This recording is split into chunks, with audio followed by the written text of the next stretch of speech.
I pledge allegiance to the flag of the United States of America and to the republic for which it stands, one nation, under God, indivisible, with liberty and justice for all. All right, everyone, thanks for your patience on that. Alice, will you do a roll call, please? Yes. Alderwoman Bartleson? Here. Alderman Corretto? Here. Alderman Vandermeer? Here. Alderman Testa? Here. Tommy, don't worry. Alderman Smith? Here. Alderman Gilogly? Here. Alderman Campadona? Here. And Alderman Capitronos. Or, I'm sorry, Petrakos. Absent. Capitrakos.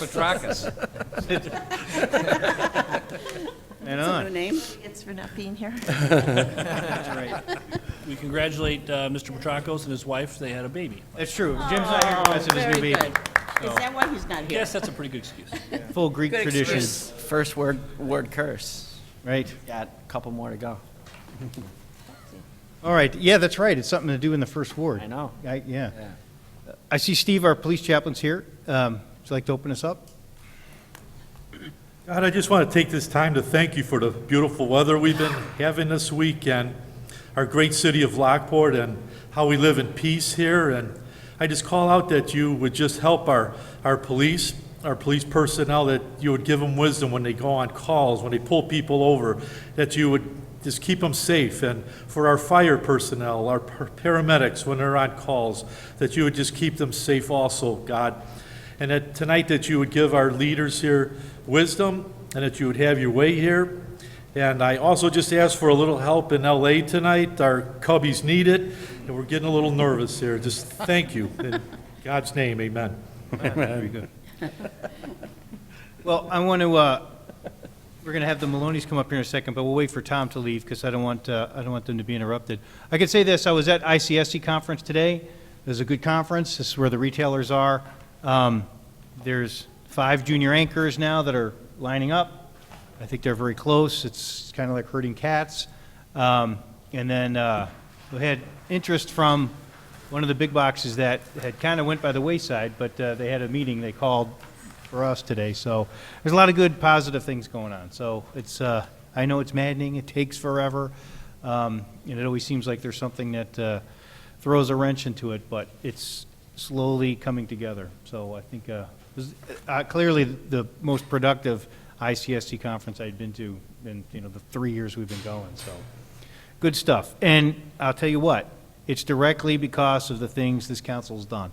There's no doubt. When I told that one big box about the housing starts and the business parks that have been filling out, that's why they're talking to us. So it's a direct result of what you guys have done up here. When we lowered the tap-on fees and encouraged the housing starts back, it's a direct result of all the hard work that staff did, getting that Gauger Road back open again. That stoplight held up the business park. It wasn't going to go anywhere if it wasn't for the hard work of the staff getting that road open with the temporary light. That would not have happened. So it's the reason these guys are talking to us is because of the hard work that everyone's done up here. So congratulations. We're going to see it come to fruition here soon. Sounds good. All right, looks like Tom is out of the way. Thanks for coming out here, Tom. We appreciate it. I'd like to bring up the Maloneys, if you come up here. Now, is this any relation to Bill Maloney? No. Different Maloneys. Okay. Thank goodness. Okay. Hello, everyone. I'm Maureen Maloney. I reside at 2509 South Farrell Road. The reason I'm here today is to introduce all of you and all of our Lockport neighbors to our low-cost dumpster rental company. My husband and I are the owners of Big Box Disposal. It has been operated by our family since 2003. We service all of the southwest suburbs and have been beating our competitors' pricing for the last 13 years. Our customer service is first rate. When you call us, you'll get a live person on the phone, usually me or my husband. We also leave our dumpsters on your site longer than our competitors allow. We always try to patronize Lockport businesses, and we hope that in the future, if you should ever need a dumpster, that you might consider us.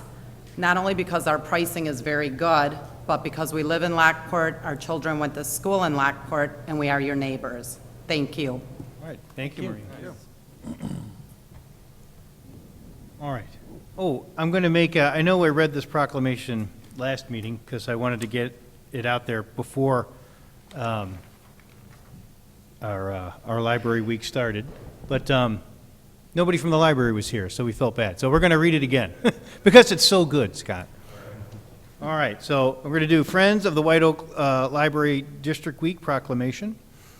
Whereas Friends of the White Oak Library District raise money that enable our library to move from good to great, providing the resources for additional programming, much-needed equipment, support for children's summer reading, and special events throughout the year.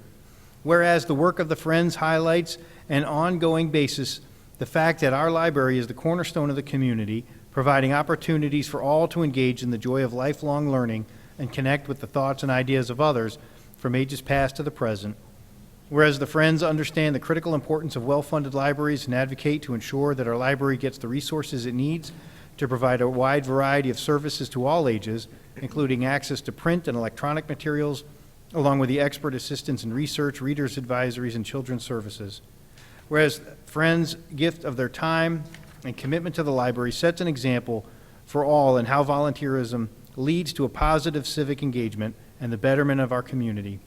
Now, therefore, be it resolved that Mayor Streit proclaims and the City Council proclaim October 16th through the 22nd, 2016, as Friends of the White Oak Library District Week in Lockport, Illinois, and urges everyone to join the Friends of the Library and thank them for all they do to make our library and community so much better. I'd like to acknowledge that and say, is this something we're willing to pass? Can I have all ayes? Aye. All right. Very good. Scott, we do appreciate you in the library. My children, we go down there once a week. We help sustain you with all our late fees. But they always have a good time. Zoe's doing that animation class right now. She just is in love with it, comes home, brings it up on the computer, works at home. And we're really so glad the library is in our town where it's at and just what the services you provide. So thank you again, Scott. All right. So I believe that, Ben, you wanted to move some things around? Oh, I'm sorry. Did Yeah, you we guys, could do some- the mayor liaison? I have one thing. Yeah, please. I do too. Oh, good. I'm so sorry. Well, I just wanted to reiterate about the gateway signs that we've been working on. IDOT denied the actual first plans that we had for our signs for 159th Street. We needed to have breakaway walls, and the ones that we had picked out were not going to fall in the category that they wanted it to. So, but they are okay with the green signs that we have going on throughout the city of Lockport. So we're going to get together and try to design a sign for 159th Street. We're still going to make plans for a sign for 159th Street, although once the other sign going into the Lockport Square goes up, we may or may not need a sign on 159th Street, but we still will have the landscaping that we've been talking about to kind of dress it up and have it look nice as people are coming into Lockport. The lead sign on 159th Street will be up in 30 to 60 days in time to advertise Christmas in the square.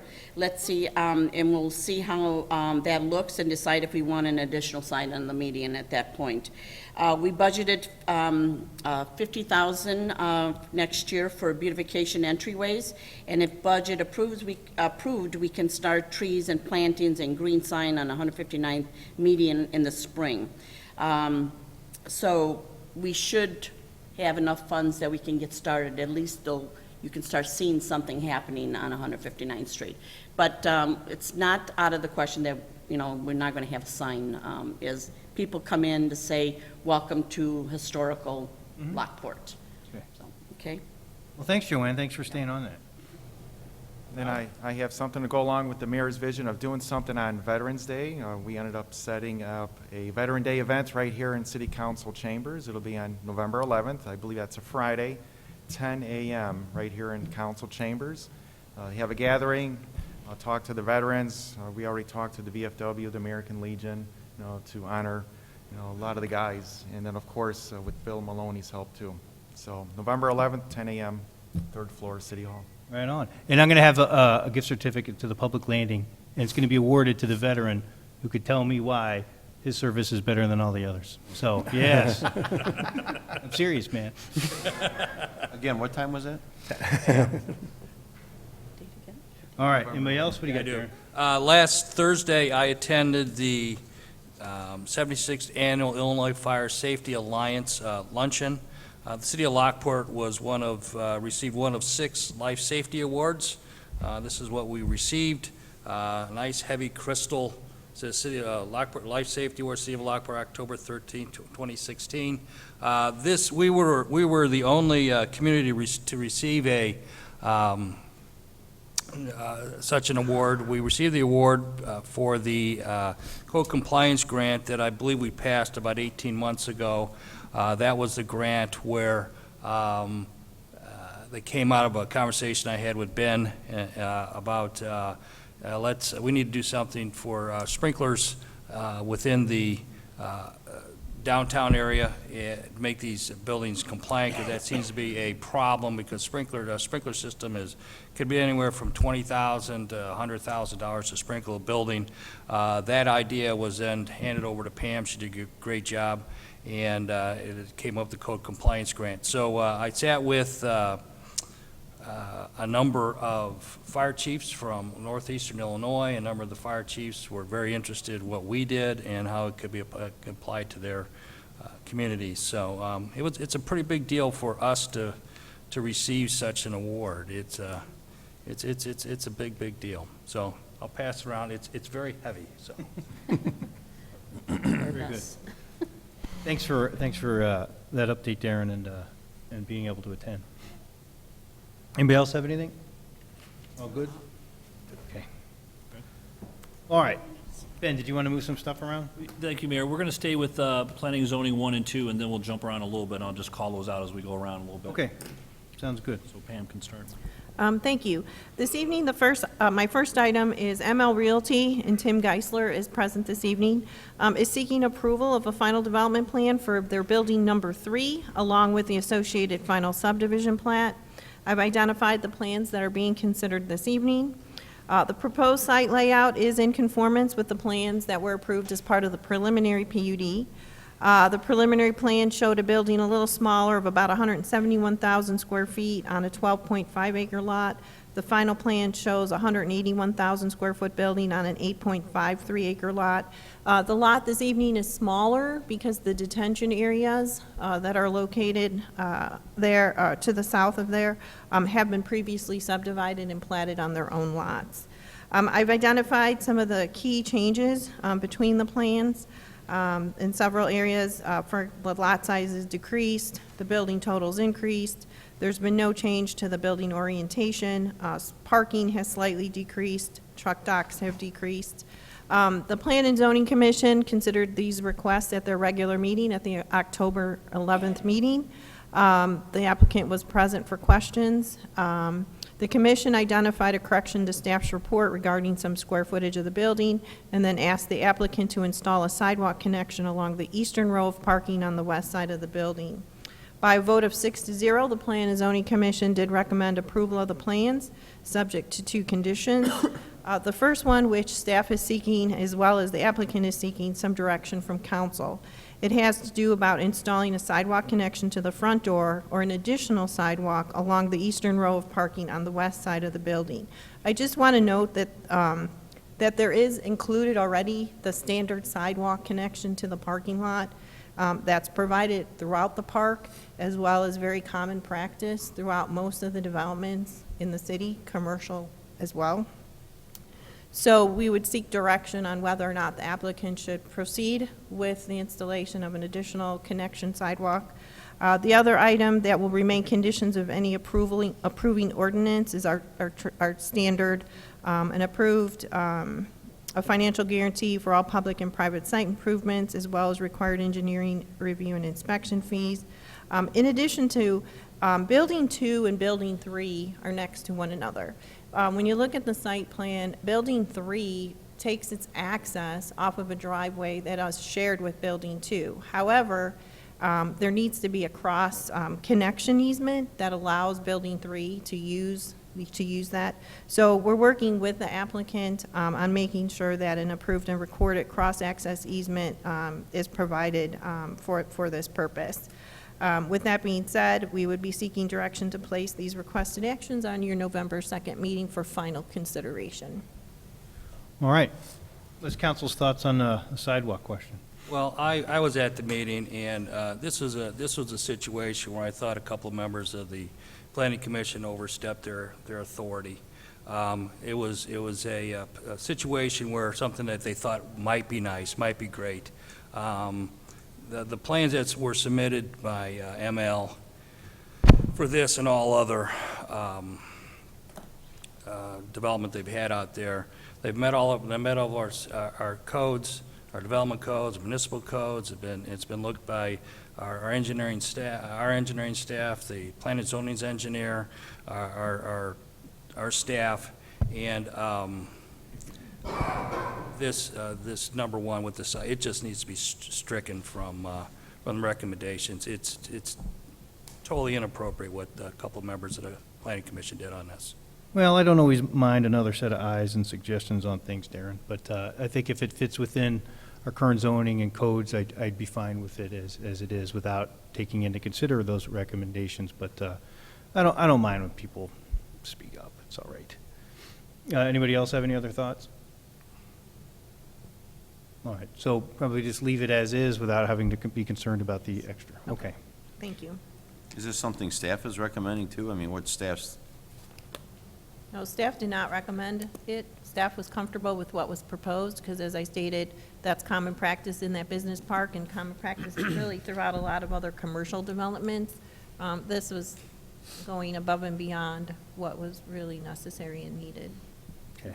I'm assuming that their position, or at least their belief, is that it shouldn't be required, right? No, they wanted, because they wanted, two people wanted. No. He's asking about ML. I'm out, right. ML was willing to do whatever the council will ultimately decide. I suggested that before they went and made that change to the plan, that we seek direction from you all first. Well, and like I said, I think keeping it as, things that we've agreed upon in the past is probably good practice. So unless there's a really, really good reason to change things, I recommend sticking with what has been proposed already. Yeah, I think unless there's a safety concern for some reason, I don't think that there's any reason to deviate from what the code is and what common practice is. Okay. And Sir, then, did you want to say something? Oh. Anybody any questions? Oh, okay. and what else, Pam? Was there something else you wanted? No, just that. Okay. All right. You guys good with putting this on a consent agenda for next time? Yes. Everybody good? All right, consent, please, Alice. Thank you. All right, what else you got? The next one, same developer, ML Realty Partners, is seeking approval for a final development plan for building number 9, and then the associated subdivision plat as well.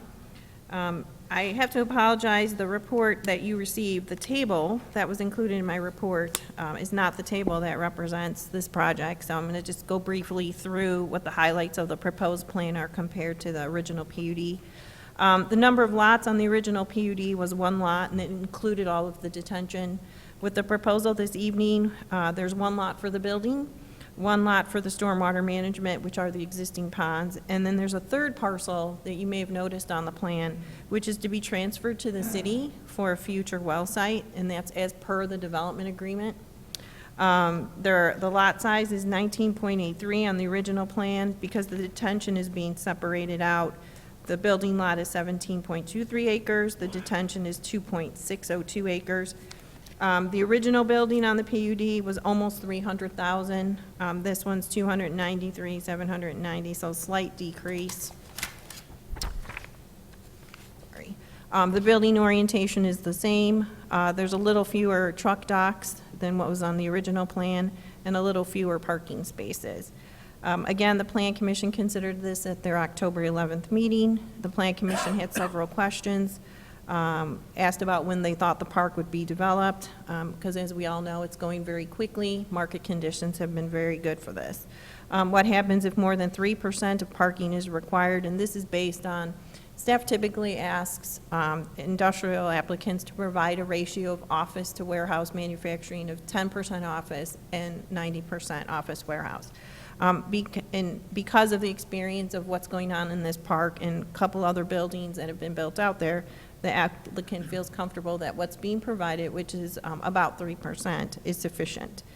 And then if there is any issue with it, it's determined by the applicant, and there is always opportunity to convert some of the trailer storage spaces into standard parking spaces.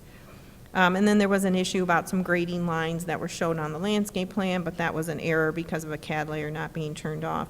By a vote of 6-0, the Plan and Zoning Commission did recommend approval of all the plans, and they are just subject to our standard conditions regarding the letter of credit and the engineering review and inspection fees, and then just also a reminder that the grant of easement be approved and recorded for the transfer of the property to the city. With this one, same thing, we're seeking the council to direct this to the November 2nd meeting for final consideration. All right, thoughts, concerns? Dan, you're pretty familiar with these, kind of the water system and wells. What's your background on this well site? Is that something that's probably a possibility? The well site out there, that falls within that long-run SEEP, and so I would say that it's it's highly unlikely that we would go ahead and get any U.S. Fish and Wildlife approval of that site. Right. So. How much acreage does that represent, that well site? It was supposed to be 100 by 100 per the About an development acre. agreement. It's about that same size. I think was it 80 by 120 or something? I think it was. Okay. And then- just so you know, the location of that, the applicant did work with Strand and with our engineering department. Several sites were identified, and the applicant had chosen that one as being the best all around for the city as well as for his development on that parcel. So they did work together to choose that location. All right. Anything else? All right, so everybody good with consent on this? Alice, please. All right. Did you want to do CA1, or do you want to jump down to, Thank you, Mayor. I would like to jump down to AT1 on Exeter. I know the petitioner's here, and I know Pam and Tom were going to tag team this one a little bit. AT1. I'll let you do the development. Mr. Mayor, agreement. members of the council, I'll lead off and I'll hand it off to Pam then.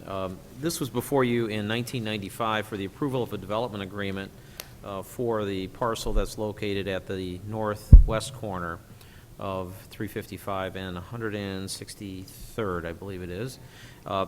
Since then, the developer has purchased a small parcel of property that is adjacent to the main parcel that was purchased previously. And the developer would now like to include that small parcel into the full development. What's before you tonight is an amendment to the development agreement that adds the small parcel to the agreement. It'll be incorporated into the full development, and I think Pam will go through the details of it. This is not an annexation agreement, it's a development agreement, does not require a public hearing, so it's before you on first reading this evening, and if you so choose, we could put it on the next agenda for formal approval. Pam. Yes. And also, Exeter Lockport Land LLC, Tom Theobald, I'm sorry, I spelled his name incorrectly, he is present this evening. They're seeking approval of annexation and rezoning for the parcel that Tom has just referenced, the existing residential parcel, which we refer to as the Richards property. They're also seeking an amendment to the original special use permit for planned industrial development, and this is essentially to incorporate that residential parcel into the overall industrial park, as well as an amendment to the preliminary development plan and final development plans and subdivision plat for a business park, which will consist of 2 buildings and a total of 5 lots. Lot 1 would include a 800,000 square foot building. Lot 2 would include a 302,400 square foot building, and lots 3, 4, and 5 would be designated for detention purposes. The applicant does anticipate constructing this project in a single phase, and I can account for the fact that today they submitted their building permit, so they are in fact submitting in a single phase. A summary of some of the key changes. Number of buildings have remained the same. The building sizes overall have slightly increased. There's been no change to the orientation or the number of truck docks. Trailer parking has seen a slight increase of 7 spaces. Parking spaces have seen a decrease, but the number referenced does include land bank spaces. This did come up at the Plan Commission as to how we could go from 737 that was shown on the tandem plan down to 334. And the applicant just clarified that, you know, given their expertise in the field and how they anticipate marketing these buildings, that the number of parking spaces being shown are more than adequate to accommodate the need. An additional reduction in the overall green space. When Tandem came in, they had asked for a reduction from 35% down to 34%. The applicant this evening is asking for an additional 2% reduction. The lot areas have both increased in size due to the additional parcel, and there's been no change to the number of lots from what was approved to what is before you this evening. This item went to the Plan Commission for a public hearing on September 13th. There was only one resident that was present, and he basically was concerned about various truck activity. The applicant did respond accordingly. The Plan and Zoning Commission had expressed several comments during the meeting. The use of screen walls versus installing more landscaping or berm, the use of metal halide lighting versus LED. They did ask the applicant to verify the type of lighting that's being used at Panduit as well as along 163rd Street. The big issue was the alignment of the eastern driveway with the Sagebrook subdivision entrance. They have, in fact, the plans that you have before you this evening does reflect that alignment. Explanation for the deviations and variances from the code with respect to the landscape ratio and lot coverage, the light levels throughout, change in the number of parking spaces, status of the recapture agreement with Panattoni, the start date and completion dates, sidewalks, the cash contribution in lieu of installing, and the hours of operation for truck traffic. The commission encouraged them to be a good neighbor. The small parcel is being proposed for annexation and rezoning to M1, which is what the rest of the property is zoned. Sorry. And with that, the applicant, or the Plan and Zoning Commission did, by a vote of 4-0, they did recommend approval of the annexation and rezoning to the M1, the amendment to the special use permit with the 2 variations or deviations, the amendment to the preliminary development plan and final development plans and subdivision plat, subject to several conditions. I've noted what those conditions are, and they've addressed all of them. There will be a couple that, again, will remain conditions in the approving ordinance. The common ones, the financial guarantee and the engineering inspection fees. The other is that per their development agreement, they are obligated to provide a cash in lieu of installing the public sidewalk. The original amount was $35,000, but because of the incorporation now of that additional parcel, the amount has gone up to $40,606, and the applicant has been advised of that additional amount. In addition to that, they are obligated still to the recapture payments to the Panattoni development for the construction of Gauger Road. And then lastly, concurrent with the issuance of a second building permit, they shall pay a cash contribution of $50,000 for a share of future 163rd Street signal. So they're aware of all those conditions and they agree to comply. With that being said, I seek direction to place this First Amendment to the development agreement and all the requested actions on the November 2nd City Council agenda for final consideration. And Tom Theobald with Exeter is present this evening. Okay. Thoughts, concerns, questions? I just have a question for Pam. In the cash contribution for constructing the sidewalk. So should the city then choose to build a sidewalk on that property, we would use that Yes. cash That's correct. for the sidewalk? Yes. That's really all I want to know. Yeah. And I will work with Lisa as we get all the different financial obligations to make sure that the finance department knows how to earmark that money. Yeah, do we, because we've done this a couple times now, do we encumber that money then? Or it's restricted for sidewalk? Because of the buildings is going up about 15%, parking spaces are being cut relatively in half, right? I'm no expert. It looked like the previous number of parking spaces sure seemed like a lot. is this now at a standard ratio? I mean, is this something that we're comfortable with? Are buildings of this size typically with this amount of parking spaces? I would defer to the applicant, only because the number of parking spaces is very market-driven by the tenant that they put inside that building. That has been a standard response, even from our other developers of industrial parks, is that the number of parking spaces is very much tenant-driven. Would you like, Tom? Yeah, just, that could become, I just don't want to see that become a busy, parking on 163rd Street, like you said with Sagebrook, and as I think, a little bit east, that's, even though there's not many houses kind of in that area, it's actually a main way to get to the high school for many kids. I see kids on bikes in the mornings. I just don't want a lot of overflow creating some issues there. Good evening. I'm Tom Theobald with Exeter Property Group.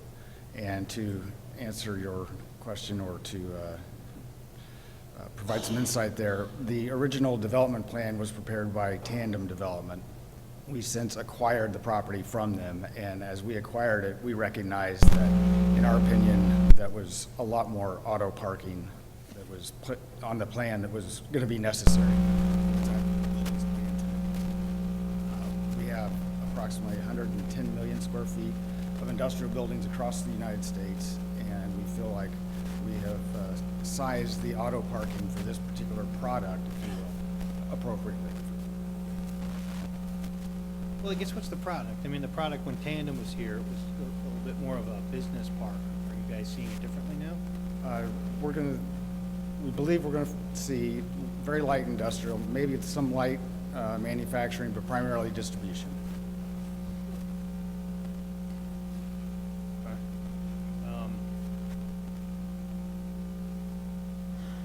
I mean, I like the original Tandem idea, is the problem.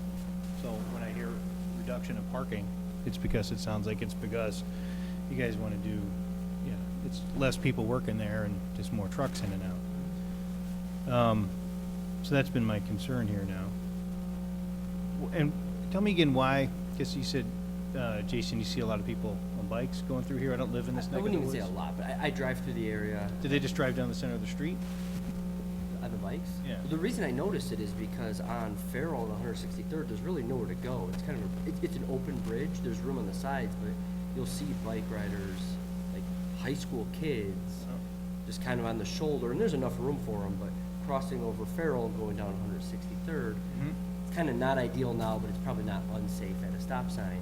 I could see the potential of, you're starting to get a lot of car traffic and parking in the street with no sidewalk, it becoming an issue. That's why I started on the sidewalk. Yeah. And then went to this. I don't know, right? I agree, the previous parking spaces probably was a lot, right? And maybe you don't require that, but it just, the two things that change kind of both seem like they could be a little bit, I'm not an expert, but they could be problematic, so I was asking the questions. All right. Well, so explain to me again why we won't have them just build the sidewalk, especially considering that, if you guys seem to be changing the use to distribution. I have kids going to high school on that road. What's the, why not build the sidewalk? Why just take cash and forego it? What's the purpose of that? Can go anywhere. Well, this issue was discussed this was an obligation that was approved at the preliminary PUD level. I believe at the time, and I have to defer to Amy on some of this because she was involved with this issue too. I think some of the concern was that if the sidewalk went in, it would go nowhere. It wasn't connecting to anything. And so the thought was that it was best to just get the cash, and then when a sidewalk, whether via a grant or some other sort of funding mechanism, the city would be responsible for it, that we would have the cash to apply towards the installation of that And I sidewalk. think no matter what, on the east side of that property, it's gonna be a dead-ended sidewalk, right? Yeah. Yeah, I mean, you can use the shoulder of the bridge to go further, but even that goes to over by Panantoni. But if somebody wanted to leave Sagebrook on a jog, they would have a safe route to get across a busy intersection. We've engaged the neighboring corporate center there with Panduit, and we're hopeful that this is all gonna work out, but we don't. So in that scenario, we're not sure we wanted to force the sidewalk in that would be going nowhere, and that we might be able to utilize some of those funds and get a grant that covers 50%, 80% of it and stretch it a little longer. Even more broad is, that bike trail that might go in on 355 on the east side. actually don't know how we really connect there, right? Because we have to somehow get a bike or sidewalk trail over 355 from the west to the east. Sure. I think from the east over is pretty easy, but this is obviously not this gentleman's issue to deal with, but. Had many conversations on this topic with Mr. Petracco, so I know couldn't be here tonight. We've deliberated about, and I think you've experienced some of those conversations with him as well in the past of, this is the debate we have. Do you put the sidewalks in even though they don't necessarily go anywhere, or do you take the cash in lieu of and then wait for grants or additional growth to put them all in at the same time that actually have a function? I think we've kind of deferred a couple different ways in the past. Right now, the precedence in the most recent years is that we've been taking the cash and trying to expand, whether utilizing our own 50/50 program or other grants. I know CMAP and CMAQ, I think, has some grants out there that we're going to try to apply for. You may not see a sidewalk there until 2019, so that is the downside, that the grant periods and the installations and the awards take time. So certainly if the council decides that you'd rather see a sidewalk out there and they're out there grading and they can install a sidewalk, as part of their process, we can go that direction as well, so. Well, I think I'm right. I'm looking at the map. There is a sidewalk on the south side, right? Yes. So where people live, there is a way to go. Nobody's going to cross the street. Dead end. There's unincorporated homes over there, and there's a couple pieces of sidewalk, but they don't go anywhere either. We also have to understand, once Sagebrook gets built out, you're gonna, corner behind Petrocco's house, there's gonna be a connection, there's gonna be a sidewalk connection there from Sagebrook over into Karen Springs. And that'll take, anybody who's riding a bike to high school, that's gonna be the route that they're gonna take. I'm not sure the clarity of I know we had talked to J.J. Bennis and Amy in engineering about this, about the road improvements on that section of road. May not quite be set and determined where curb lines are going to be and things, so I'm not sure if that's going to affect exactly where the sidewalk would go. I think that was another reason to hold off until we can get those hammered out, but it certainly can be done I know as much if you as wish to put it in. Yeah, as much as I love sidewalks, It's so I'm recalling, Walmart is the only safe place you can cross that road anyway. The sidewalk You does gotta- dead end. Anywhere else on that road, to me, crossing that on your own is a dangerous situation. That's my take. So why bring that sidewalk all the way down that far? I just don't All right, let me see it. I don't want to get off on a tangent. The sidewalk came up on my mind only because it's like I'm hearing a change of use from what we originally talked about when Tandem owned it. And if it's going to be more truck heavy, that's why I thought, okay, how are we going to, if people are over there? That was my concern. It's not like I'm hung up on sidewalks. No, I'm hung up on what's going on there. So that's my We don't concern want to right now. forget that either, so. Yeah. Well, we've been seeing, I think the market dictates, certainly the users, they're building this with an intent, where there could be some manufacturing, and certainly that's something different than distribution. You'll probably get a mix of both. If they're experienced players in the field and they feel like it fits their model, it should be fine. I don't think necessarily if there's a certain, what percentage do you stop and say too many trucks or too many cars in regards to a sidewalk? I think, a sidewalk is still appropriate regardless if it's cars or trucks. I guess when you put it in, I guess is the concern. Look, I mean, I have no problem with the annexation of that one parcel. I mean, it makes perfect sense. And it's the right thing to have happen for the development. I said my only flag that's come up now is, I like the use that Tandem had proposed. That's where I'm coming at with all of this. Yeah, and I think I'm still not really comfortable with the answer as to why the change in the amount of parking spaces. I mean, I understand, you have 110 million square feet or whatever you said. It's sort of a generic answer, though. I mean, it seems to me the change in parking is because before it was looked to be office and you'd have more workers there. Now that's not what's going on. That's why the reduction of parking. So it's taking a different route than what I was comfortable with before. It is still an allowable use within the zone. It does meet the ordinance. With the agreement, with the development agreement, the uses were outlined in there, yeah. Okay. All right, any other thoughts, concerns?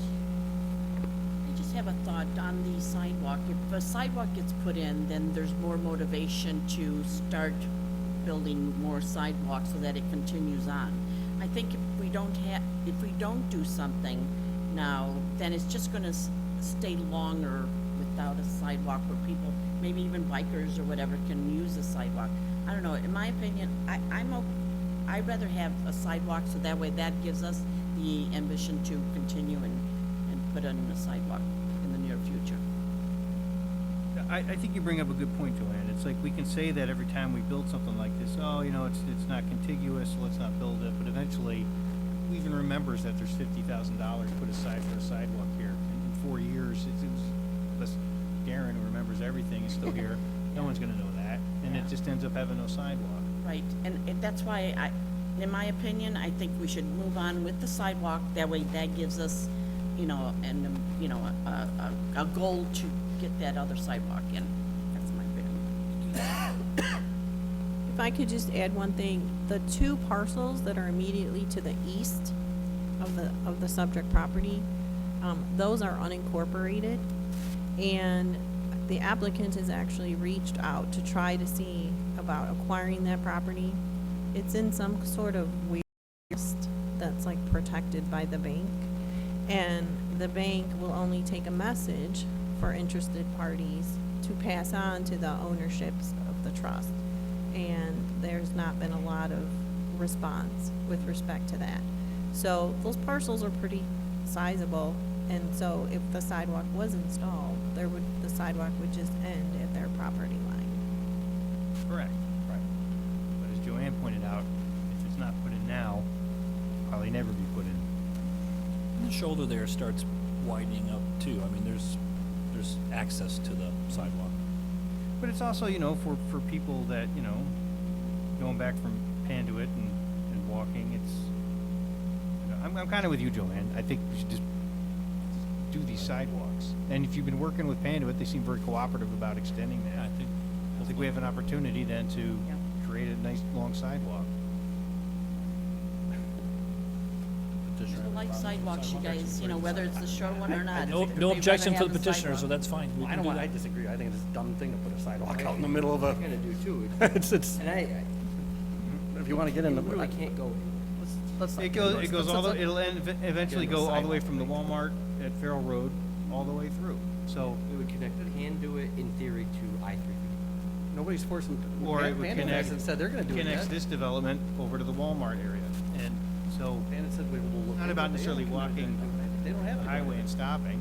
It's about having employees and people be able to walk, get outside. People like to walk at You're different forgetting time. it. It's Panduit about- hasn't committed it. But I think they were very open to it. Of course, they haven't. It's still open, actually doing that is. Well, that's how we gotta line up things as we go, JR. So, you know, that's a good It should be a motivation for us. step one, you know, to getting it done, is that they're positive and open to it. Since we're on the topic, I'm for the sidewalk. You know, Jim Petracas would love to be here and talk about sidewalks. Yeah, Jimmy sidewalk. There you go. There's certainly no objection from petitioner on the sidewalks. You can certainly put this as an action item and. All right, we'll put it, further amongst then each let's do other's- that. Let's put it, do that. let's put it as an action item. Obviously, the sidewalks are, you know, it's not a make or break part Refresh of my this, but- memory, Edelman Road, is that gonna go all the way through South Street? No, Thank you. all right. Well, then we'll put it on as an action item. We can, if there's any more discussion we need next time. All in agreement on that? Okay. All right. Thanks. The next item, Mayor, on the agenda, if it's okay, would we go to CED 1? Do we have the? Yes, he's Roxy here. Theater folks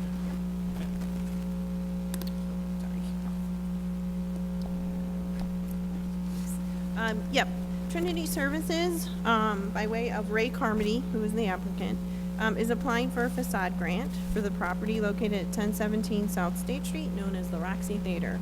The grant will be used for a complete facade remodel and a new marquee sign. The plans are attached. Because this property is located in historic downtown, the facade improvements as well as the new marquee sign were reviewed and approved by the Heritage and Architecture Commission.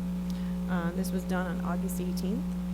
In your packet is the elevation G, which identifies the colors to be used on the building, referenced as lighter shades of a green combination. There were several elevation color schemes that were presented that evening. This was the one that was chosen.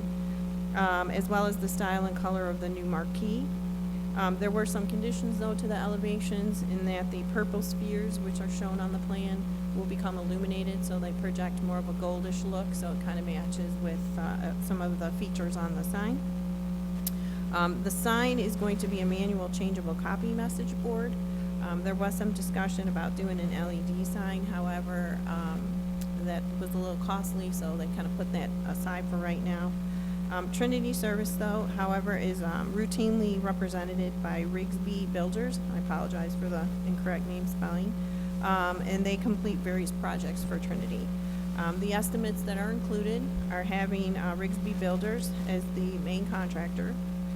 This would be, though, for the facade restoration only, because as it turns out, with the estimates that are comparable for the three various facade improvements, they put them over the top to acquire and be eligible for the 10,000 maximum anyway, so the sign doesn't necessarily need to be included, though the work will be done.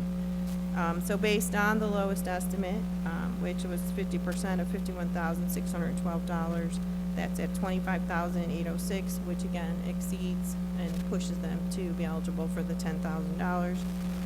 Since this is the first request for a facade grant this year, there is more than sufficient funding available for this project.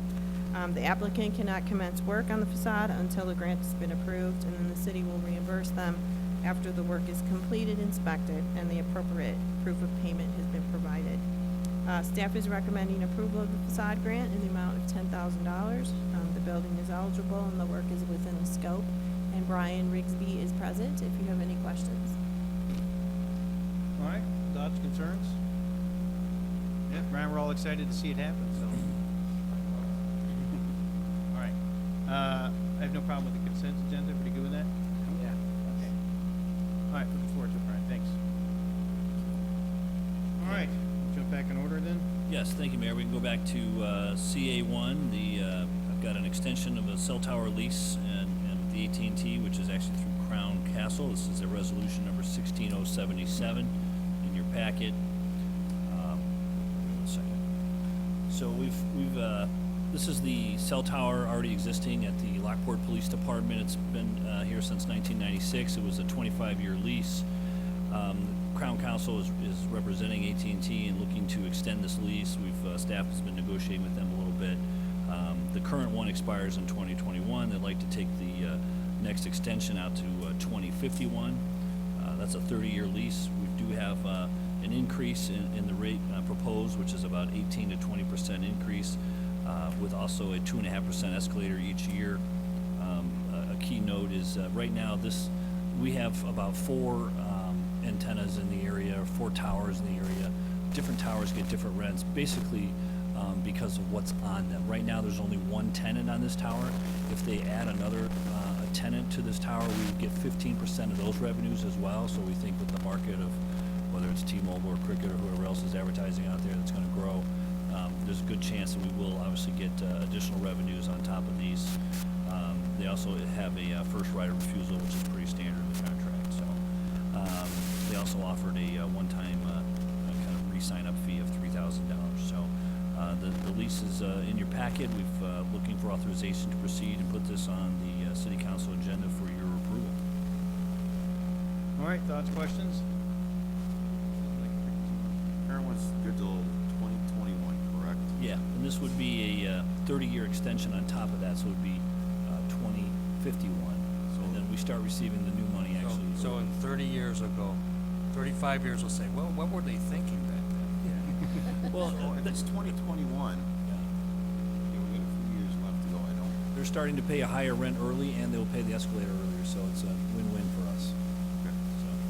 So, when I first considered a 30-year lease is a long time, but we also felt as long as there was a 2.5% escalator in there each year, that was a safe project. All right, any issues then? Good? We'll put that on as a consent. Thank you.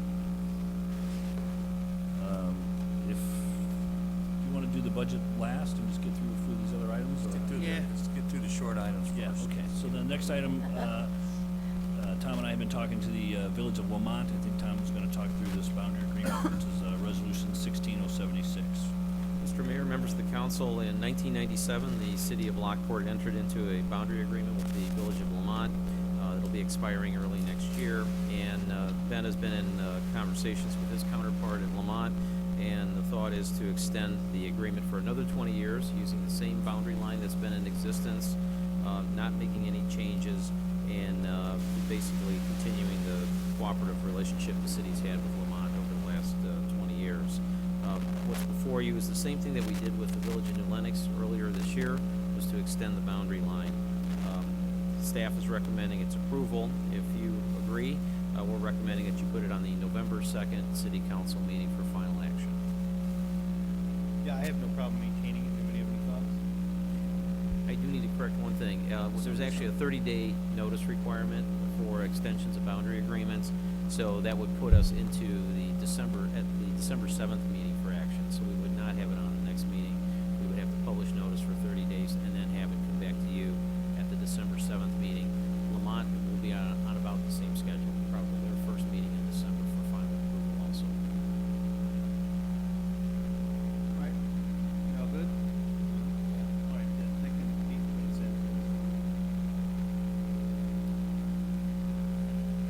Our IDNR here? Mr. Mayor, members of the council, the city has been working with the Illinois Department of Natural Resources for the parking lot improvements that are part of the bike path project that goes along the I&M Canal. There's a second project, that's the improvement of the 2nd Street Bridge, that's also being discussed with IDNR. The city has a license agreement with IDNR to be able to use the IDNR property for recreational purposes and other purposes. What we're asking the council to do is to amend the existing license agreement that was approved in 2013 to grant permission to make the parking lot improvements part of that license agreement from 2013, and also have IDNR approve the improvements that are going to be made to the 2nd Street Bridge. There is a small fee that the city currently pays. I believe it's $100 a year for the license, and that won't be changing. This is basically IDNR giving the city permission to proceed. Staff is recommending approval of both amendments to the existing license agreement and asking that you put it on your November 2nd meeting for final action. Okay, anybody have any thoughts or concerns about it?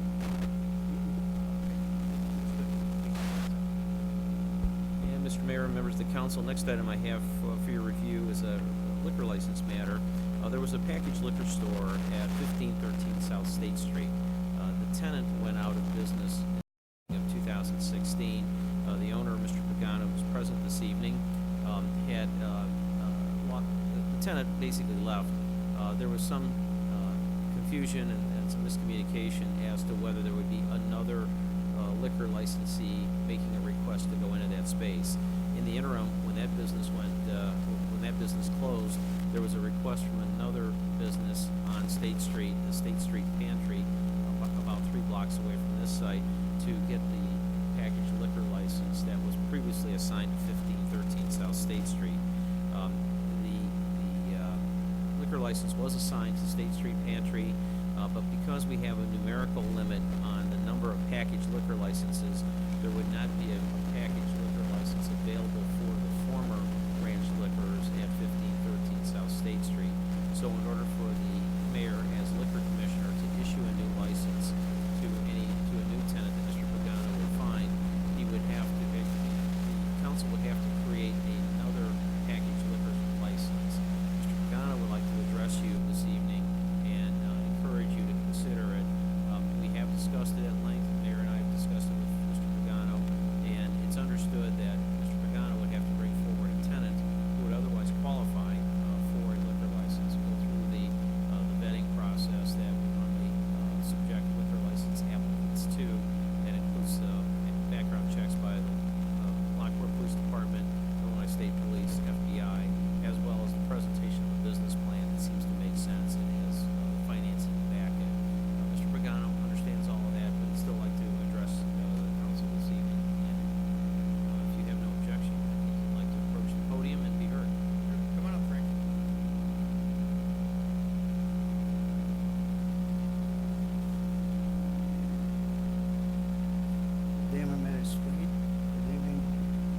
Council. My name is Frank Pagano. I own the property located on northwest corner of State and Division Street. I purchased it in 1982 as a closed service station.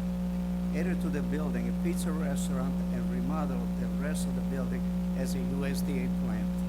Throughout the years, I made more addition to the building, and around in 1985, I purchased a lot next to my property and built a 2,400 square feet liquor store. I ran it for several years and sold the business in 2001. For 12 years, my tenant ran well. In 2012, a new tenant didn't do well, and I was forced to evict him. I started remodeling the inside of the store, and I signed up a new lease with a new tenant. When my new tenant applied for the license, I was told that the license was given to another business. Understanding the legal license are limited, I think that less Class C licenses were granted over the years. Since then, the city population has grown considerably. My store services the area from downtown, west side, all the way up to the end of Delwood Park. I would like to ask Mr. Mayor and the council to consider getting another license, Class C, available for my store. Thank you.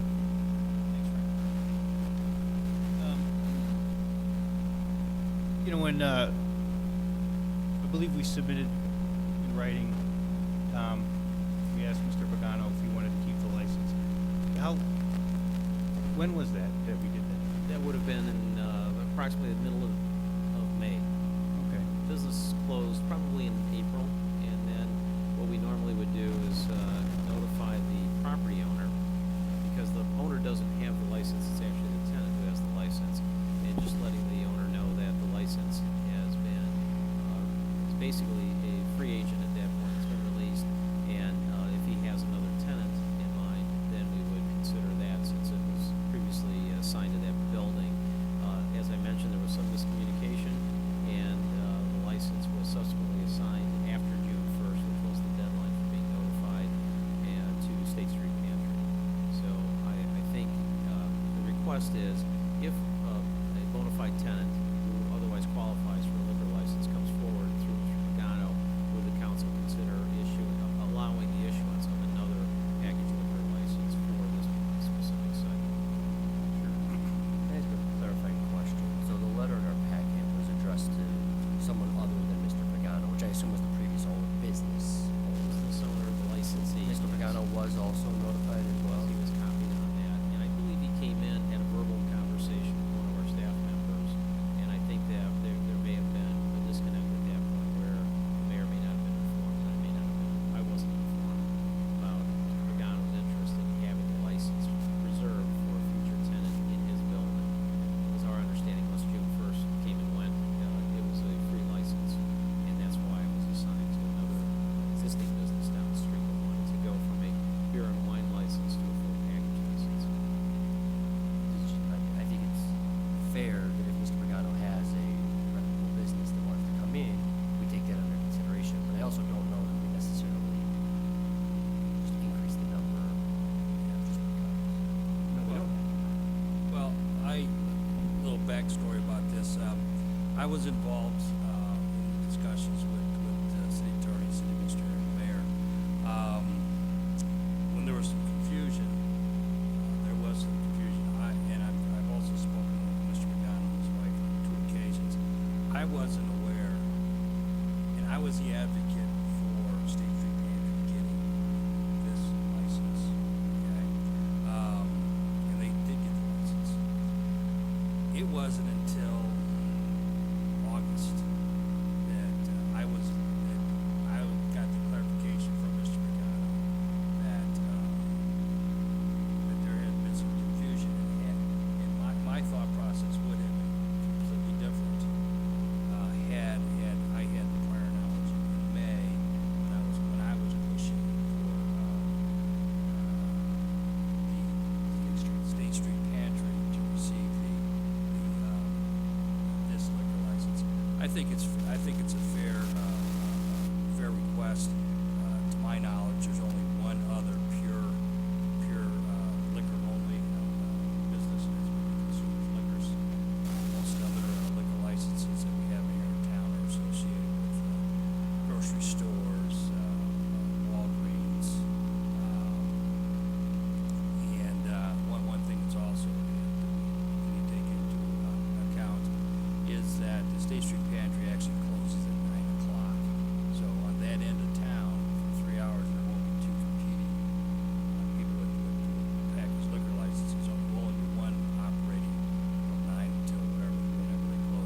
think it's a fair request, and I believe that I'm in full support of creating a liquor license. To add additional thoughts to this topic is, as we mentioned earlier in today's committee, the whole, we have a lot of development, a lot of buildings and homes being built. So as the population grows, there's going to be need for additional liquor license. So for me, it's kind of common sense as the population is growing here in Lockport, we're going to have to eventually increase the number of licenses to accommodate the growth we have here in town.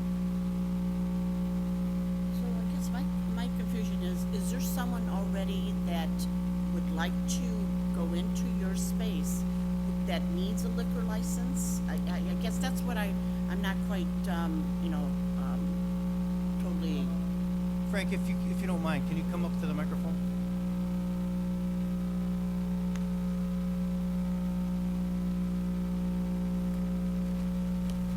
Beside the confusion, I had already a tenant that had signed a lease and came over and applied for it.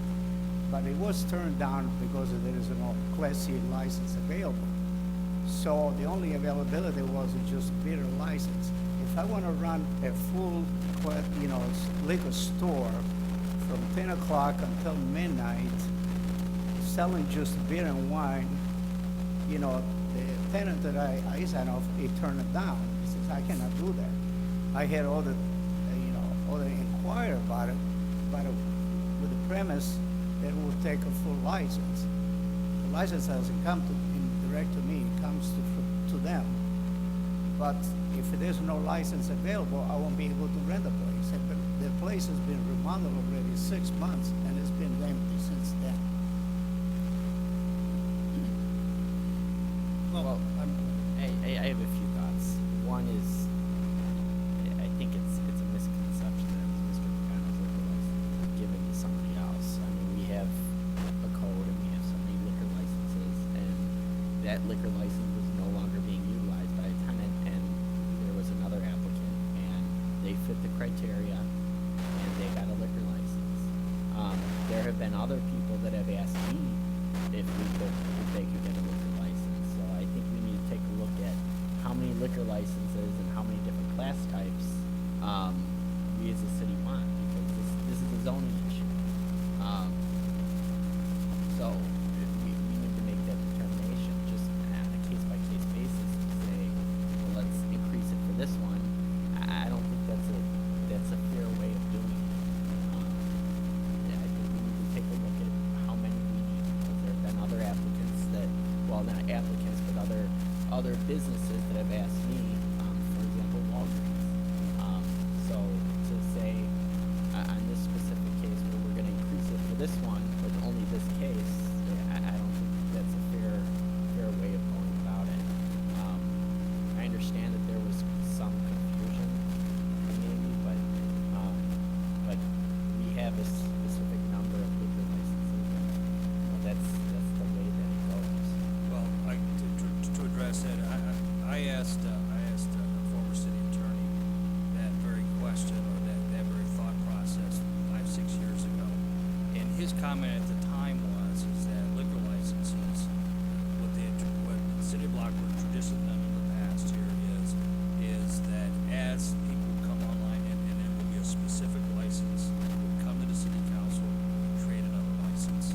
And in the past, there have also been licenses, since they were never were taken, were also taken. It's really the discretion of the city council. Okay? Remember, this municipal code is a living, breathing document. So, like I said, I'm all for it. We did it for CVS, Stefanelli's, accommodated them. They're no longer here, but. Well, it did. And I think Right, that's the this issue is along this is, with this is class our comments liquor, yeah, that. This is a hard liquor license. So that's something that we need to take a look at. Also, in those cases, somebody prior to business campus, it's kind of where I was trying to go. If there is, that you want to have something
evicted. You evicted your tenant, okay?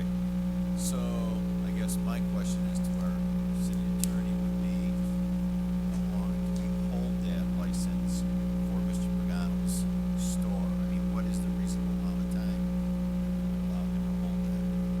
If we were going back, Reserve that. if we were going back to April, when the liquor licensee closed the business from Mr. Pagano, evicted him and the doors closed, I think we would have waited about probably 4 to 8 weeks before we would have made it available to others.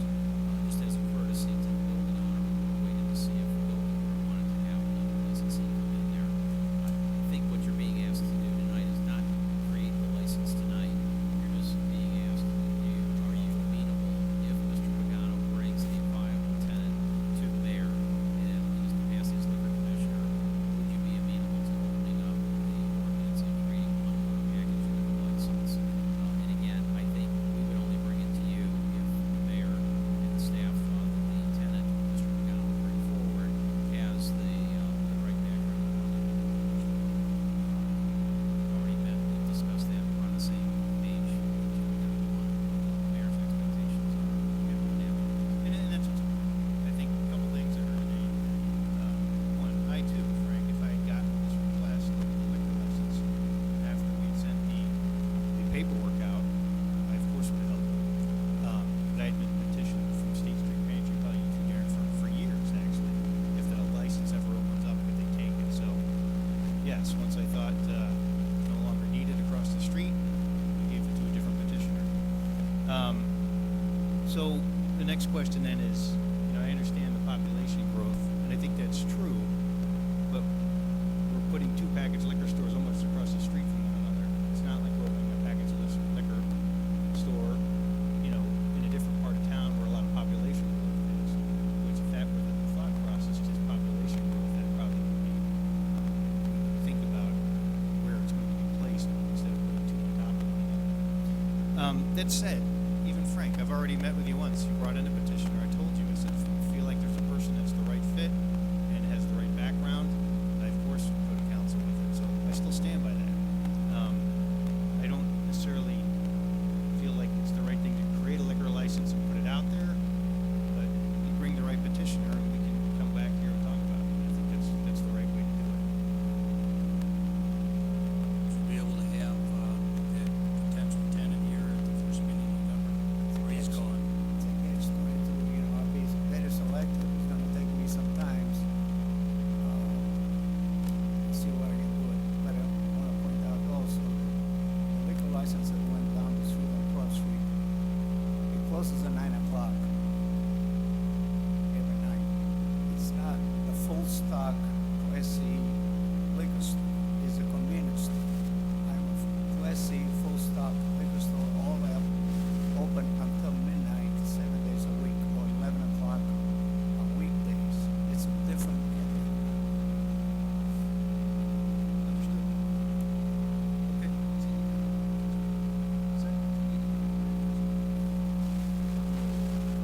I'm with the council, like Darren says, I mean, he's not gonna come waste his time if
I have a question kind of on protocol.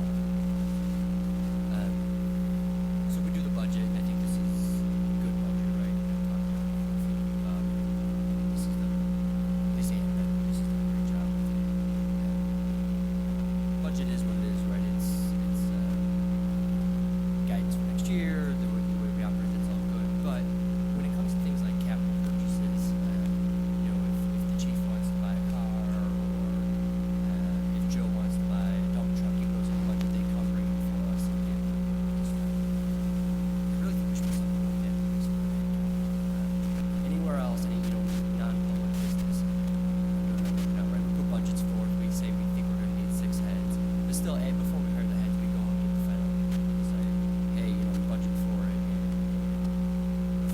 without needing the person, here's our justification for it, get the approval, we'll hire that. Employee costs are just sitting, they said you highlighted, are just such a big expense for a city. We need them, and I think I'm on record. I want our current, our actual employees to be treated fairly, be compensated fairly.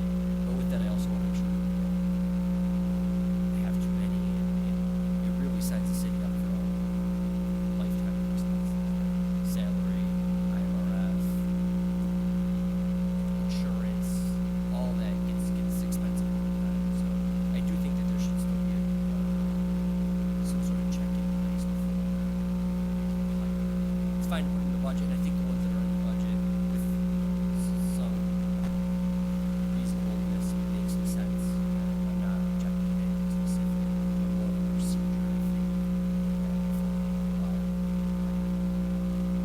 It's a thought, right? I want to hear others' opinion. That's kind of my opinion. It's the one thing that gets me year after year after year is kind of the employees and where are we at, and I think that's So what you're asking here is to say, well, as we don't need this worker until, say, April. You're saying here is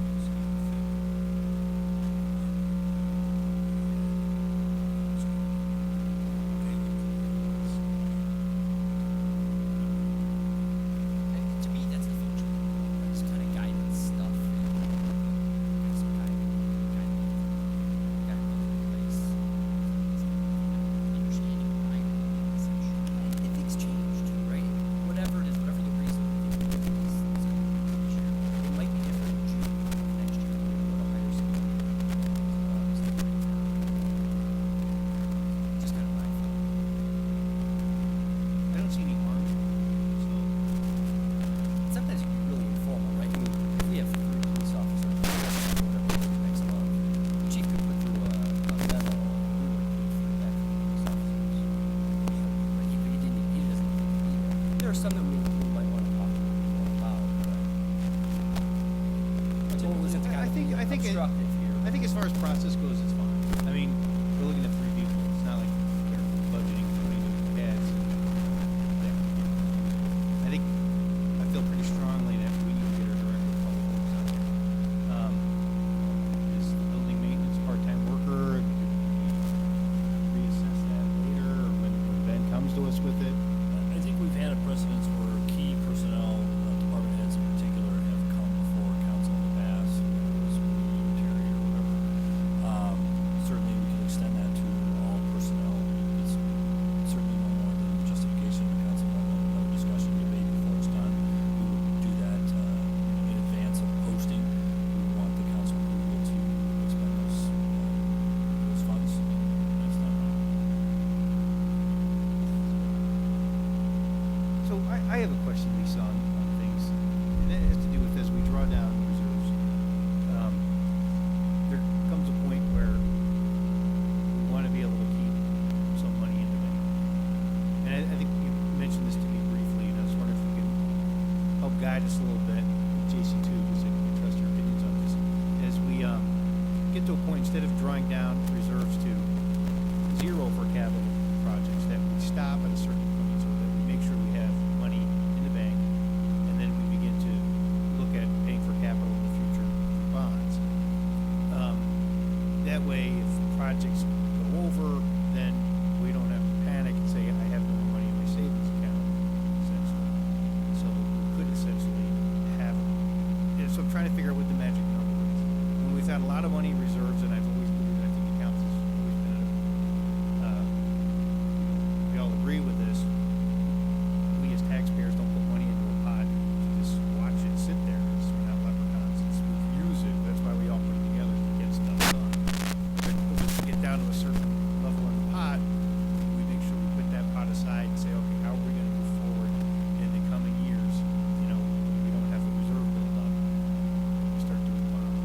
what's the number? How low do we let the pot go before you think we should stop and keep a chunk of cash in there? That's my question. Well, that definitely is a council decision to make, okay? Does this make me uncomfortable? Yes, a little bit, to only have in the general fund. Here, it shows you in that first line that the excess reserves are $65,000. That's not much. That doesn't leave us much leeway for a project to go over. So what I'm hoping is that as we start to bid out each of our projects next year, that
good, I guess it's off a little bit from my question.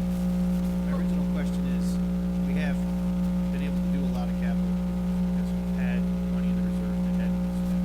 We decided as a council to be aggressive with spending, which I think is right. As that number that we've been able to be aggressive with gets lower, we can't maintain the level of construction we have been doing forever. You know, you've shared with me that once those reserves are gone, we pretty much have about $1 million a year, you know, to do work with, which is sensibly very little. So that's where we go to bond, right? And say, okay, we're gonna take out a $10 million bond and really hit hard with these things, and that's fine. How much though? Going down to zero in our savings account before we go to bond is, I'm thinking, not wise. How much do we leave in the savings account before we go to the bond and start doing those things so that we can? Are you telling me after this year there's only gonna be $65,000 left in the savings account forever? Okay, so the first one shows you, see down there at the bottom, it's 2.7 million. But remember, that's across funds, that's multiple funds. Water funds cannot be used for for general street purposes and vice versa. So should we be sitting on excess reserves in the general fund? No. Is that 65,000 right there in its one line? No, because I still have a couple $1 million. My required reserve in the general fund is 4.7 million. That's how much I'm required. We're always gonna keep that. We're not gonna spend down enough to erode We keep that for operating expenses. That's We keep that in operating. case Armageddon happens, we Right. can still do things. So I don't need the excess sitting in the general fund, but it's in the capital projects fund where I only have 460,000. Is that enough of a savings account for you? And that's where I'm coming at. It's how much is left in the capital fund that we're comfortable with having that there as we move forward. Instead of keep spending that 460 in the future, leaving $400,000 there as we go for bond. So we always have that there. We don't go down to $20,000 in the capital projects fund before we start bond. So that's Okay, all right, so that's the number you feel comfortable in having. I think that was the question. What is that number that we should have in the account to be available? And you said it's up to council. Well, but we need the direction from you. What is the? I'll weigh one thing. So I think these are really good conversations that we need to figure out. But also, we're at really high capital spending, right? If we're in the future where we have $1 million to spend a year, a fair reserve is a lot less than this year where we're spending 25 million, right? If we're only going to spend $1 million and we have a $400,000 reserve, we could have our projects overrun by 38% and still be fine. When we're looking at spending $25 million, now a 10% overrun becomes a huge issue. So it's all relative. It's a really good question, something we probably need to work on a little bit more. And I don't know that there's a perfectly simple answer either. $100,000 means a lot, means a different amount, means a different thing depending on what you're spending. But I don't think all our projects are over either. I mean, right? I mean, we have projects that come under too. Maybe not a lot, but they do, right? I mean, they do. This year they have, yes, this year. Yeah, I mean, the mayor brought that up to me too, and I think it's a really good point. I mean, at some point, we're going to need to bond to complete all the projects in our CIP. I mean, that's inevitable. So I don't know if there's, I mean, I'd leave it to the finance people, if there's some way to figure out whether it's more beneficial for us to bond now if we get a better rate, or if it's more beneficial for us to wait until we expend all of the funds in our reserve account. Well, that happens next year. Right, So, exactly. that's what we're looking at. So either we the do it three- now or we do it later. I mean, what's going to be more beneficial? When are we going to get a better rate? Interest rates are at the lowest point. So if you're looking at it, is smart to be doing it next summer when we go out for the one bond that we were going to do to make it a bigger one. Absolutely. I think that that's the wise thing to do in today's market. What's going to happen after election, where the interest rates go with the Federal Reserve, we're going to be watching that very closely. But we are at all-time lows right now for bond interest rates. We've got a great credit rating. So, I think we're taking all the right steps in the right direction. But yes, if your question is, does this make me nervous? Absolutely. Would I like to see you go out for a bigger bond next year? Yes. So that we could manage our spend down of our reserves, and we're not looking at spending $11 million in reserves all in 1 year. Absolutely.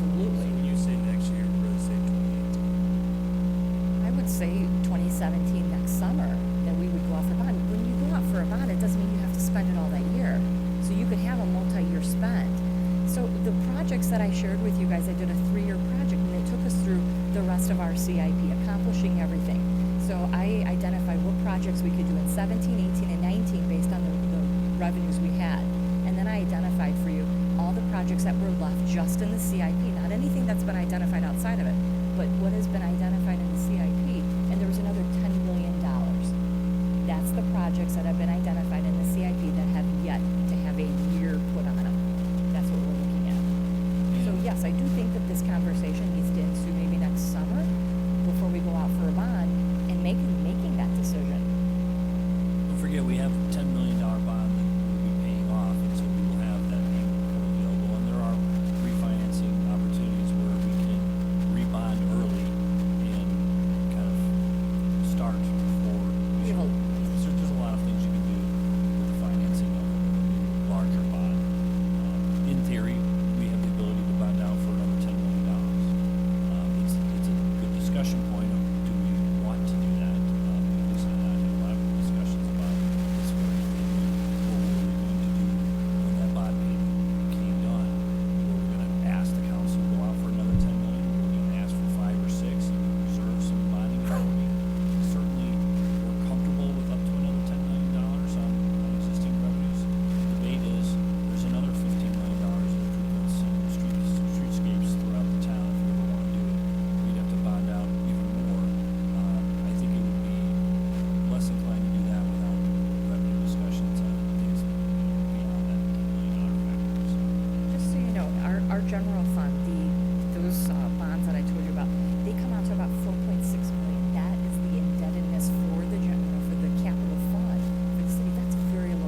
because IDOT is including that in their project. If they run into something that's underground, that's, you know, that will be theirs to remedy as part of the project. But there are the water services. I am anticipating that that could be our wild card on that job. Because, you know, there may be services that are run like non-traditionally that need to be addressed. There could be, you know, we could end up with services that aren't deep enough, that have to be, we have to have a rock excavation, similar to what we ran into on the Beamy Street project, as the services that were crossing State Street. So, you know, those things are up in the air. I would anticipate that, you know, I'm sure that Strand is putting some cushion in this project for those instances, but I'm thinking if we run into any wild cards on that project, it's going to be water services. We have bumped those contingencies a little higher than typical, and those are included in this. And Strand did include some service lateral work that we just knew was going to have to happen with these older buildings. So we hope that we've encumbered enough, but there's no guarantee. All right. Any thoughts, questions, any more about our preliminary first look? I like the aggressive approach that they put forth on this. Again, it's a document we can change or whatever we want as time goes, right, Amy? I mean, I think it's a good approach. I think there's some good points here that need to be done. We get down to it, we can't do it. Let's say we couldn't get to it because of funding. That's the way I look at it. That's my take. So. All right, so what's our next step there, Lisa? So next week, not next week, but our next council meeting at the city council meeting is going to be the public hearing. So we'll open this up for comment from the public. Anything else? Yes, the budget. The same thing that was in your packet is posted on the website in detail, line by line, if people want to see any particular item. But the entire PowerPoint will be out on the website tomorrow morning. So we'll upload that whole thing for, you know, the media or anybody else that wants to take a look at this. Yeah, and I encourage people, you know, watching or listening to this later to feel free to come out and talk about the budget. It's our budget, meaning us as citizens. So their input is welcome, and that's what we have this open council meeting. All right, nothing else. I think that is at the end of our committee of the whole. Any new business anybody wants to throw out? Something real quick. About a week ago, my daughter goes, Daddy, come down here. I was in my home office, and I went downstairs to look at the TV because she was yelling, Lockport's on TV. So I figured, well, maybe Lockport's on the news or whatever. Well, it turned out she was watching one of her Nickelodeon shows called Henry Danger. And Henry Danger is one of those shows where it's for preteens on Nickelodeon, and they have an aerial view of a town, and that's the town where the characters live. And it turns out that aerial view is Lockport. She put it on pause, and you can see St. Denis all lit up, and you can see City Hall, all the various streets, and it was just a beautiful picture. Cool. Yeah, so Catherine, she put it on Facebook and created a lot of feedback, and I told Father Jim before 11 o'clock Mass, and he announced it. It created a little bit of a buzz that, you know, Lockport had that aerial view. And I'm just so curious, how did that end up being on TV? And they always show that picture, and all these years we watched that show and never noticed it until last week, where our 11-year-old daughter noticed it was Lockport. It's got to be at least a 6-7-year-old picture, because I saw the bowling alley still there. Well, it's bowling alley, the golden spire, and the church is not there. Right, It's right. silver. So yeah, it is a little bit older. They look beautiful. It probably came from the short Christmas. Is that still some footage? They did a lot. I've actually seen stock footage of Lockport in other shows from that era. I still think one of the best, like, shots of Lockport ever was when the Johnny Depp movie. He's sitting out here in front of he's sitting in front of City Hall, and behind him is the Gladys Fox Museum, and it's a really long shot as they're having a conversation. Yeah, that was a great shot. All right, very cool. All right, anything else? All right, my friends, can I have a motion to adjourn committee of the whole? Make that motion. Second. Chris, seconded by JR. All in favor? Aye. All right, I think we have a fairly light. Just need a moment for Alice to turn the grandkids around, but yeah, we can, if it's okay, we can just keep going. Anyone know the score of the Cup game? We had a 4-0. wonderful prayer earlier. Our What, prayers Cubs? being answered. What's that? Russell hit a home run. What's the score? 4-0 Cubs are up. 4-0. Oh, wow. Bottom of the fourth. So far, so good.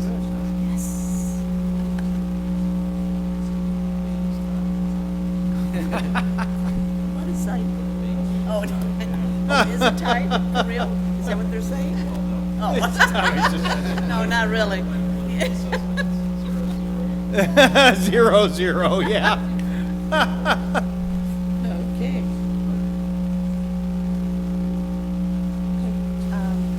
Alderman Petracas is absent. Alderman Capitano. Here. Alderman Mobley. Here. Alderman Smith. Here. Alderman Destiny. Here. Here.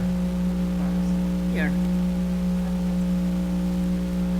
All right, my friends, looking to have a motion for a consent agenda. I'll make a motion.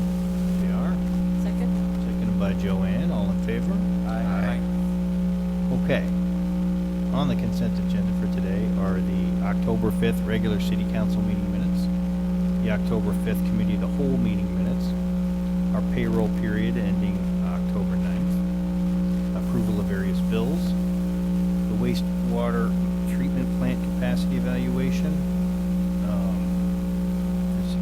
64.5, and then the Milne Creek stream bank stabilization, which was resolution number 16073. So, looking for a motion to approve.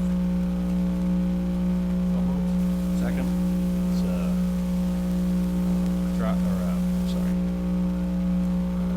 sorry, yes, the other P. And then JR, is that JR, second it, sorry. Sorry, Bob. All right, can I have a roll call? Sure. Who seconded that? I missed it. Oh, we did. Thank you. Alderman Capitano. Yes. Alderman Smith. Yes. Destiny. Yes. Yes. Yes. All right. Good heavens, looks like we have one thing. AT1. Let's talk about AT. Let's have a, looking for a motion to approve. This is the resolution authorizing the acquisition of the real property. This is that house that we needed to purchase. I'll make that motion. I'll second. All right, so Darren, seconded by JR. Any other thoughts, concerns, anything staff needs to add to this? This is, yeah, 16079, we've negotiated, Tom has dealt with their attorney, and we have an actual sales contract. We said we'd bring this back to you at the time. We spoke in September about this. Their purchasing price is $150,000. I think I budgeted $155,000, so I think we're within what we plan to spend. I think I've got, just to give you another update, I've got, I budgeted $25,000 for demolition. I think I got the bid for like 15, and we left $20,000 in contingency. So this is certainly within the scope of the finances that we had set forth in September. Tom and I are seeking approval. All right. Anything else up here? All right, can I have a roll call, Alice? Yes. Yes. Yes. Yes. Yes. Yes. All right. That being said, we're looking for a motion to adjourn. Make a motion. JR, Brian,